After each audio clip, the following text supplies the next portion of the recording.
Well, welcome back to Radio Entrepreneurs. My name is Jeffrey Davis, and I'm the host of Radio Entrepreneurs. Again, thanks to our friends over at MTP Software who host us and built our studios for Radio Entrepreneurs. Our next guest, before I sneeze, is Joanne Simons, President and CEO, Northeast Arc.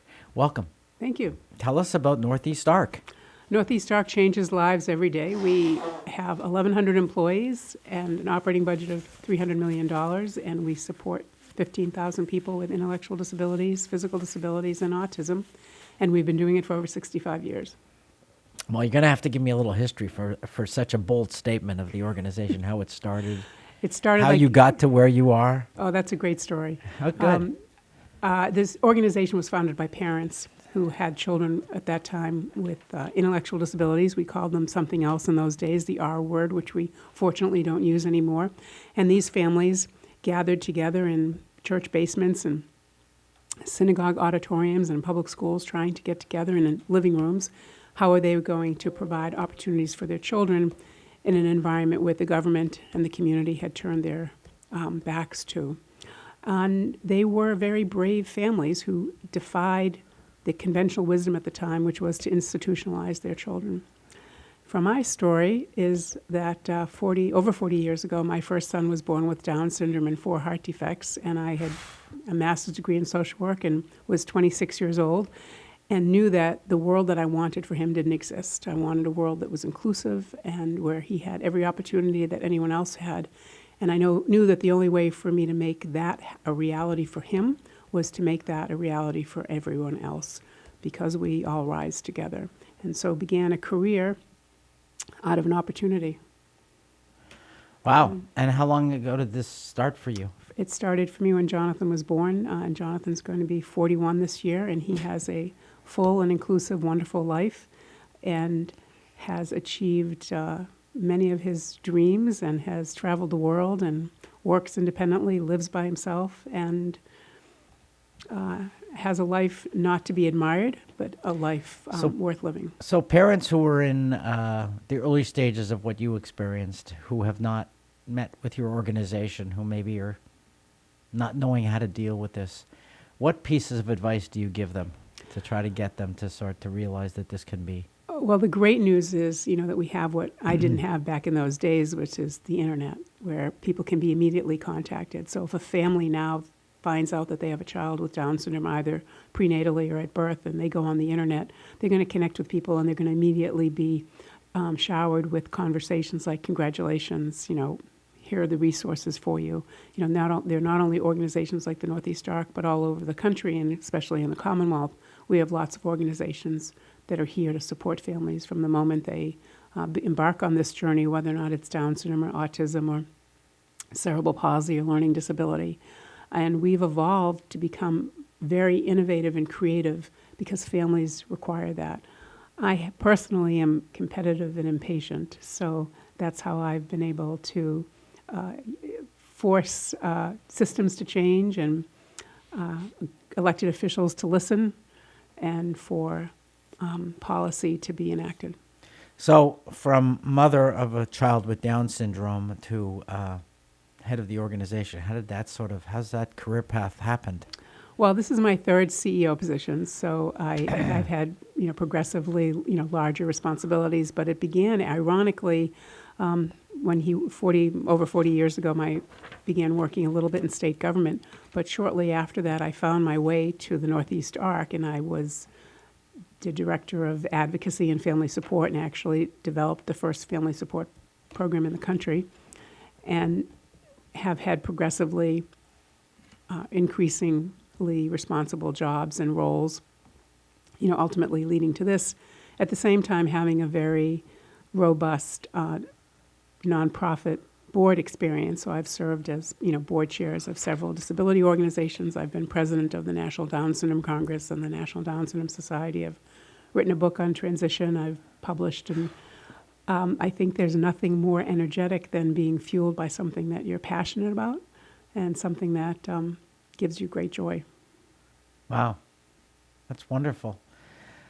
So what's ahead for Down syndrome? Where does everything stand today? Well, what's ahead for people with disabilities, and so I want to broaden it beyond Down syndrome, but we're, obviously talking about autism spectrum disorder, which is,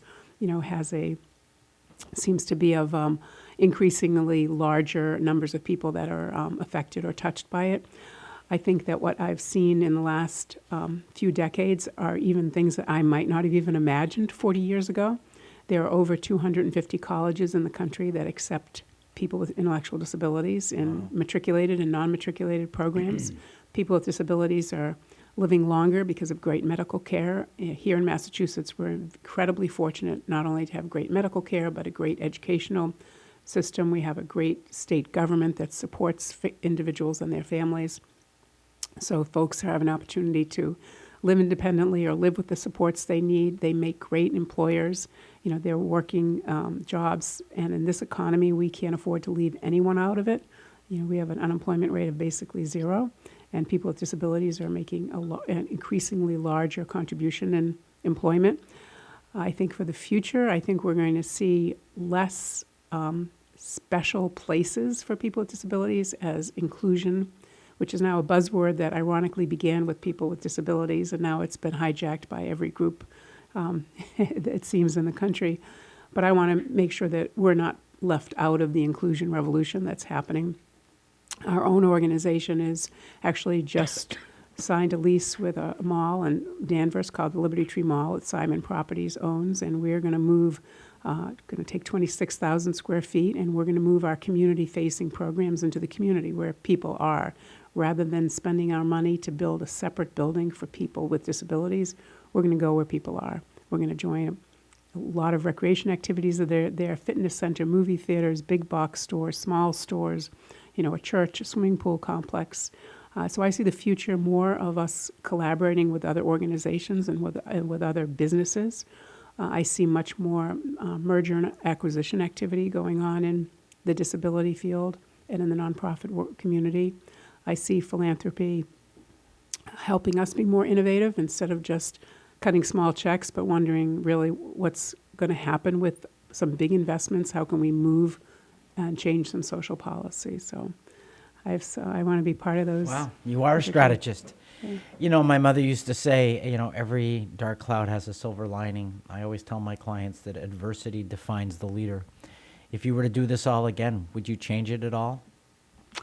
The only thing I would change was the first few weeks of my life with Jonathan being sad and realizing what a wasted few weeks those were of that. But other than that, I wouldn't change anything. He has brought me great opportunity. In fact, he said to me once, he goes, "You do this work because of me, don't you?"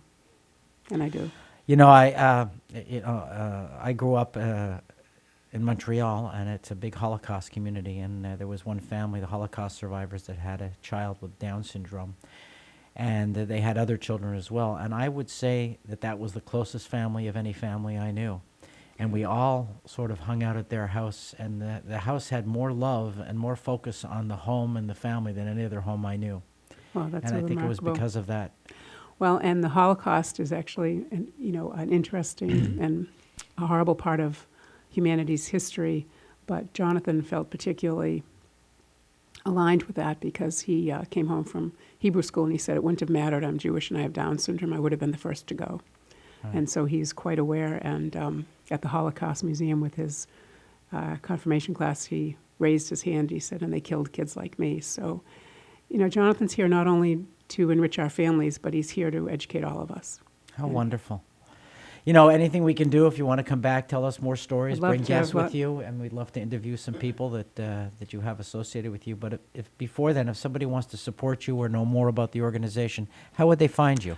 Can find us on the website, www.ne-arc.org, and look to see what we're doing. Next time we'll talk about the ARC tank, which is innovation that we do that's pretty spectacular. We give away money to positively disruptive ideas in disability. Oh, very nice. Thank you very much. My name is Jeffrey Davis. We're going to take a break. We'll be right back with more stories after this break.